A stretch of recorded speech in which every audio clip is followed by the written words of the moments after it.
আপনি চাইলে আপনার মোবাইলের স্ট্যাটাস বার থেকে হটস্পট অপশনটি কিন্তু হাইড করে রাখতে পারেন। হটস্পট অপশনটি হাইড করে রাখলে হটস্পট দেওয়ার কিন্তু কোনো ঝামেলাই থাকবে না। আজকের ভিডিওতে সেটাই দেখানোর চেষ্টা করব কিভাবে আপনি আপনার মোবাইলের হটস্পট অপশনটি হাইড করে রাখবেন। এর জন্য আমাদের স্ট্যাটাস বারে চলে আসতে হবে।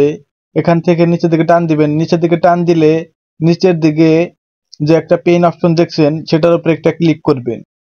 এটার উপরে ক্লিক করলে এখান থেকে কিন্তু আপনার যতগুলো স্ট্যাটাস বার রয়েছে সবগুলো কিন্তু এখানে শো করছে।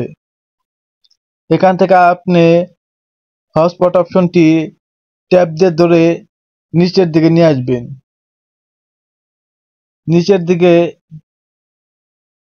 নিচের দিকে ডাক টু হেয়ার টু রিমুভ এখানে রেখে দিবে।